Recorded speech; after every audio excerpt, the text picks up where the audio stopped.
Welcome back to the Green Beans Go channel. It's your host, me, and if week 2 taught me anything, it's that anything can happen. The NFL is full of parity, and that's why we love it so much. Underdogs have a fighting chance every time they step out onto the field. So let's get into the rankings. But before we do, I've put some comments from last week down below, right here, baby, that you can read. And I want to say something about them. All right, I'm going to read them to you, then we're going to talk about it. All right, John says, this list is silly. Maybe Ty says, did this guy even watch week 1? Alex says, garbagger, which I'm assuming means garbage, but hey, the E key and the R key right next to each other, we all make mistakes. And Bob Battle says, why are you rage baiting your audience with the Browns ranking? Did you watch that game? So here's the deal.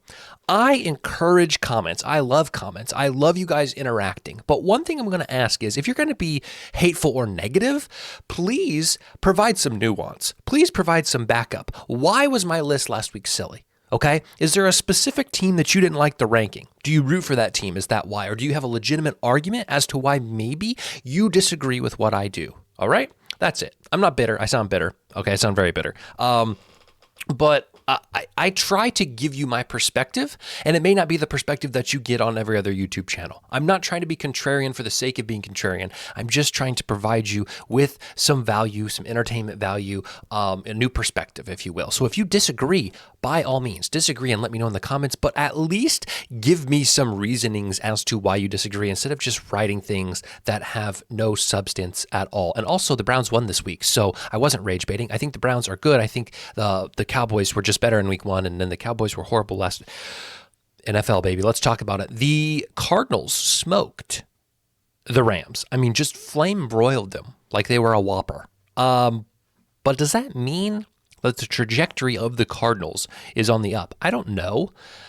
But I'm going to put them in the category. I think what they showed me last Sunday, and what they showed me against the Bills in week 1 is definitely a team that's capable of winning 6 games. So we'll put them in the category. Seattle is 2-0. They are at the top of the NFC West for the first time in however many years, the only undefeated team in the NFC West.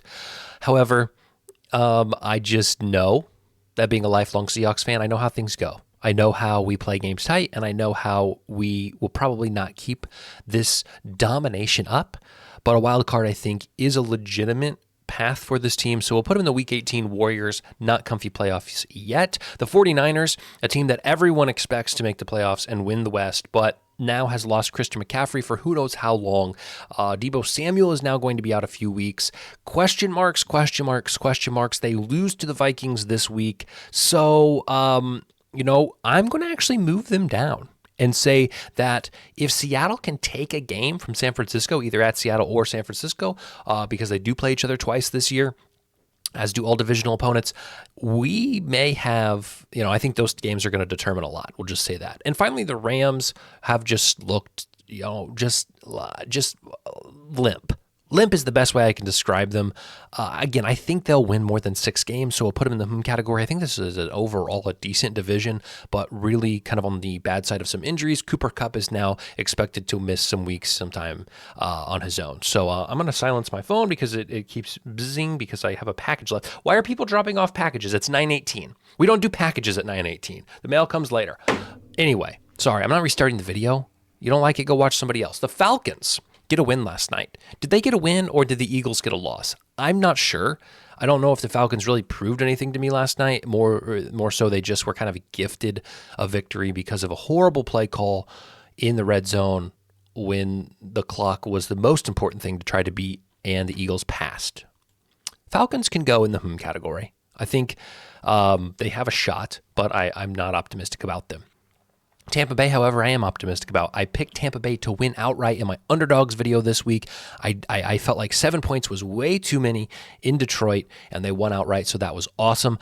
I am, however, a little worried about the Saints. I didn't think I would ever say those words, but gosh, I'm going to make a stand. I'm going to take a stand. I'm going to make a stand. And if you want to put a comment, you disagree, that's fine.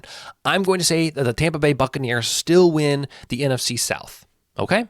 And that may be a bold prediction and something you think is silly or garbagger, as Alec would say, but we're going to go with it. Panthers wins the draft. I don't even know. Andy Dalton is starting this week. What does that mean? Probably nothing. I don't think Patrick Mahomes could take over this team at quarterback and win 6 games. Call me crazy. That's just a take that I have and will stand by because you can't prove me wrong unless you Madden simulate it. Somebody please Madden simulate that and let me know. Saints got a very, very impressive win at Dallas. Not even just the fact that they won, the fact that they dominated. So I am all over the place. Tremendous. Tremendous. I will put them at week 18 Warriors.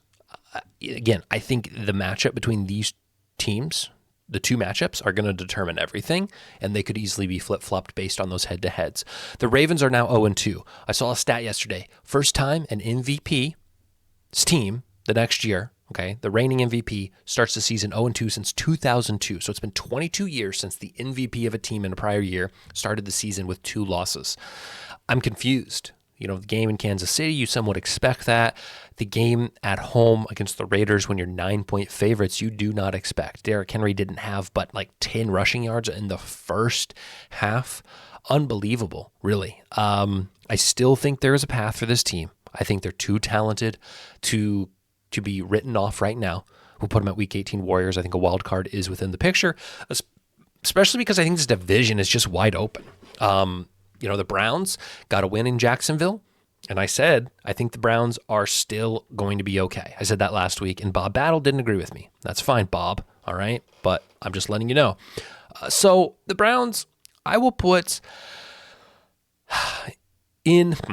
Okay, I don't think they are as strong on paper as the Ravens, but the Ravens have proven nothing to me off paper. But I still think the Browns are a slightly worse team than the Ravens. Okay, and for the Bengals, went into Kansas City and put up a tremendous fight. And if it wasn't for a pass interference late in the game, which I will admit was a pass interference, I am one of the first people to say that I think Patrick Mahomes gets all the calls. I talked about it last week, but last Sunday, the pass interference was truly a foul.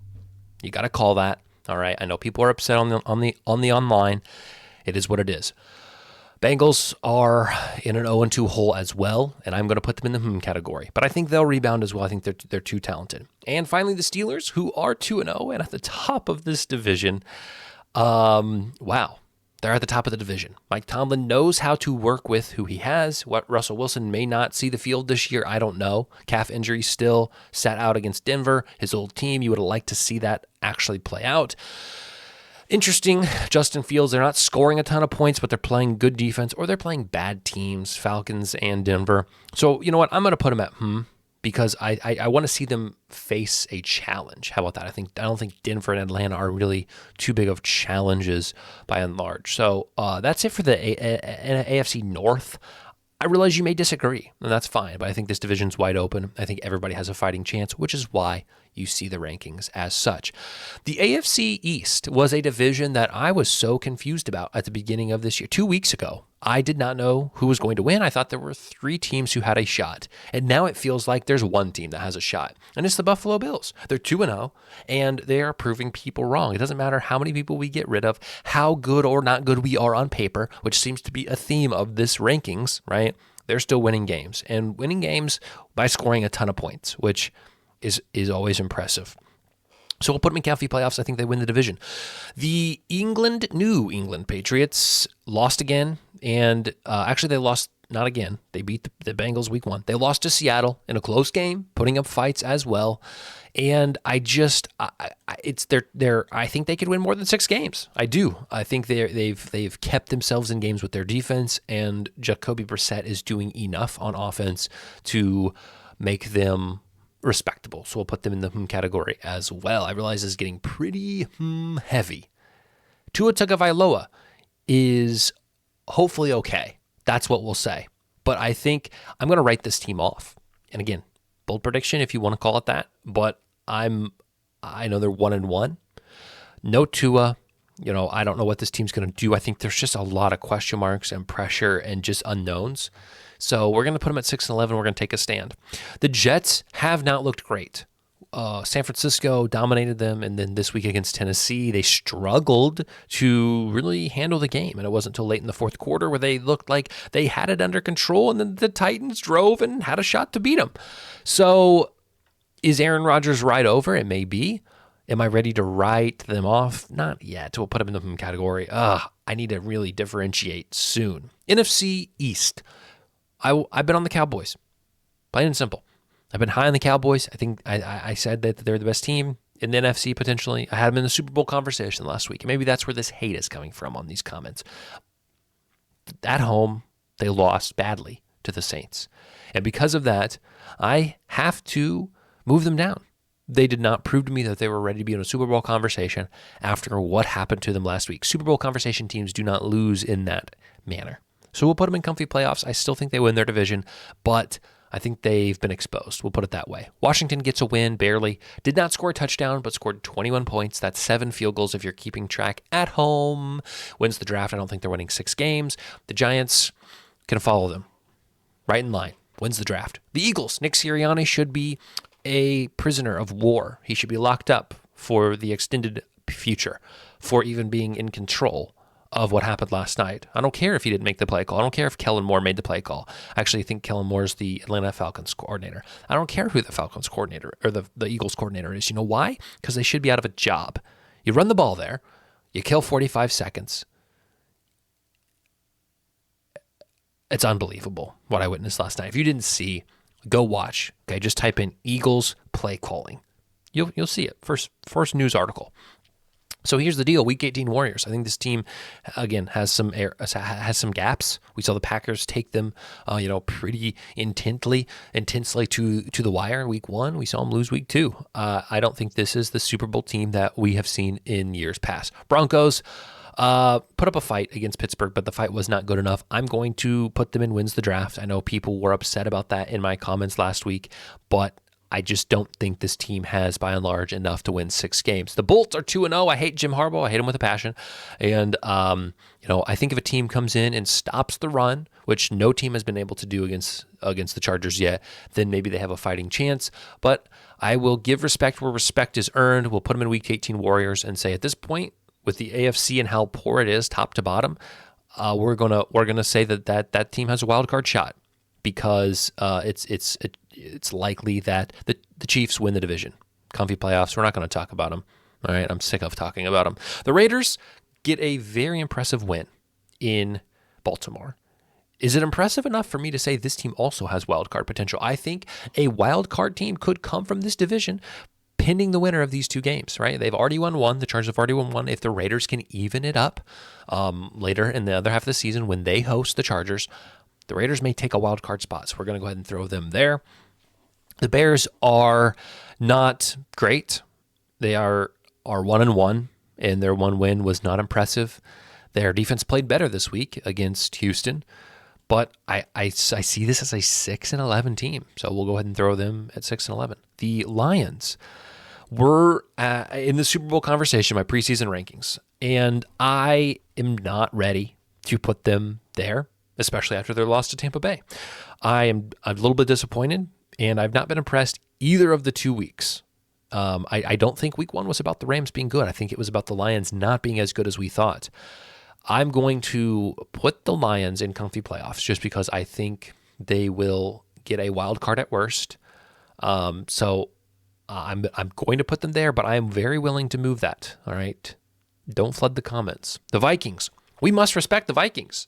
Hosted San Francisco, won. Week 1, they played the Giants. Who cares? No one does. Everyone should beat the Giants by 20.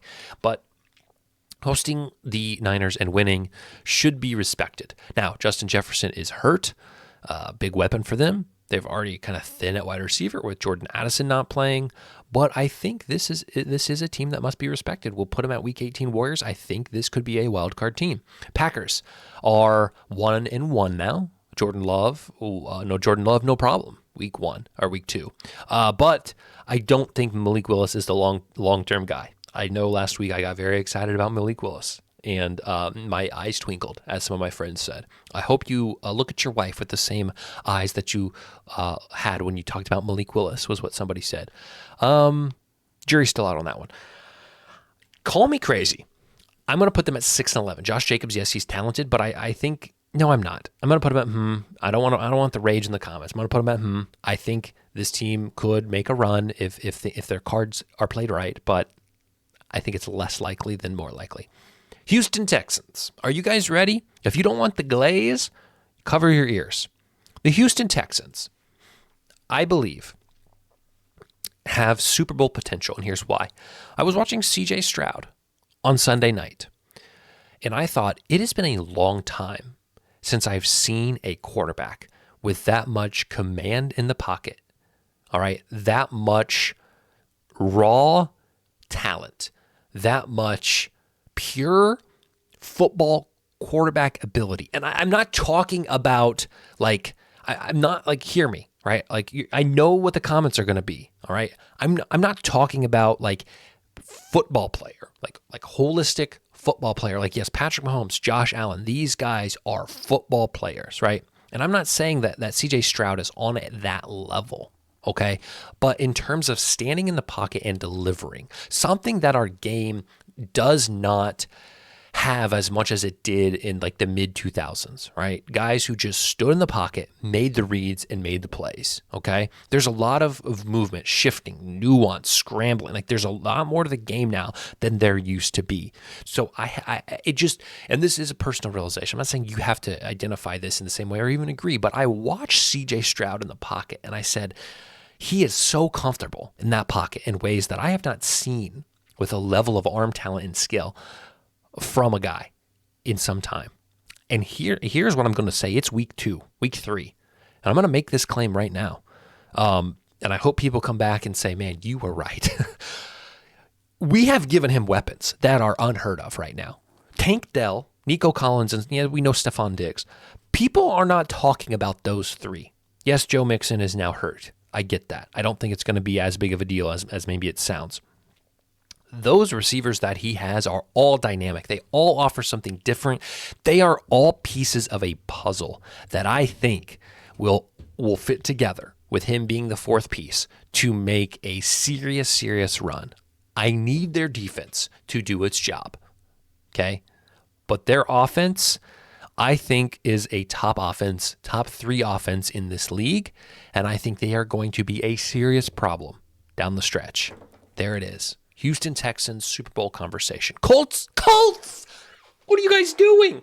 Losing to the Packers with Malik Willis. My love, Malik Willis. 6-11. I think they'll still squeak out a few games.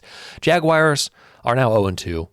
Their offense just doesn't look cohesive. Something looks a mess. We'll put them in 6-11 too. This division that I thought would be competitive is now shifting, widening, and same with the Titans. Okay, we'll put them at 6-11 for now, but they lose a few more. It wins the draft. All right, so there it is. There's the rankings of this week. Thank you guys for always watching, always commenting, always liking. Please, if you disagree with something, be specific in the comments and let me know what it is and why it is. And we will see you tomorrow when we talk about our picks for the week. Goodbye.